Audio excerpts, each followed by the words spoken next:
Défense du consommateur, deuxième document qui fait suite à celui de ce matin sur la question des négociants, des vendeurs automobiles.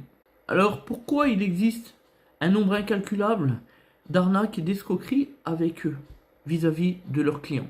Premier élément de réponse, c'est déjà parce que ils sont les premiers à se vanter du process d'éradiation d'entreprise. C'est quand même tout de même assez curieux pour un entrepreneur dont le but légitime est justement l'inverse, c'est-à-dire pérenniser l'entreprise. Ben oui, parce qu'ils pensent que en faisant cela, ils peuvent éviter tout risque judiciaire parce qu'ils sont tellement spécialisés dans l'arnaque et l'escroquerie. Et ils en sont conscients et fiers, manifestement. Nous, à notre niveau, on l'a tellement entendu.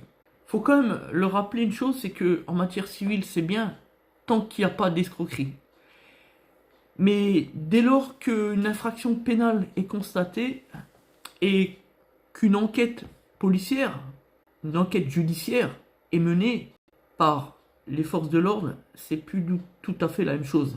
Parce qu'un négociant ne sera jamais aussi fort qu'un procureur de la République. Et donc, dans le cadre de l'enquête, on va pouvoir faire les recoupements et trouver qui est qui. Fin du débat. Ça va très vite.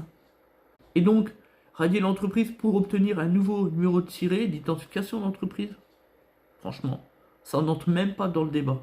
Vaut mieux en rire, bref. Donc, tant qu'on n'est que sur un litige civil, tout va bien. Mais dès lors qu'on entre dans le cadre de la notion pénale, c'est terminé pour eux.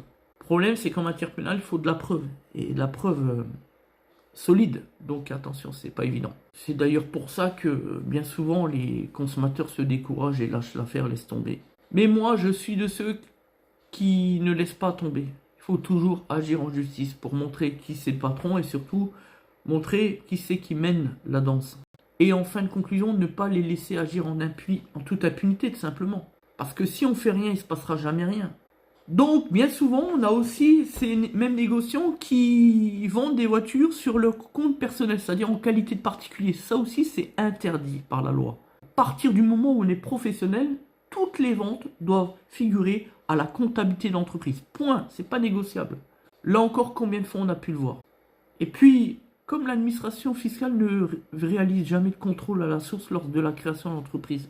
Voilà pourquoi la raison aujourd'hui qu'il y a tant d'escrocs dans le métier notamment des négociants automobiles. Les vendeurs à la sauvette comme je les appelle. Mais la crème c'est quand même l'infraction de 5e classe qu'il constitue matin, midi, soir depuis maintenant plusieurs années. N'avez-vous jamais vu sur les poteaux de signalisation « J'achète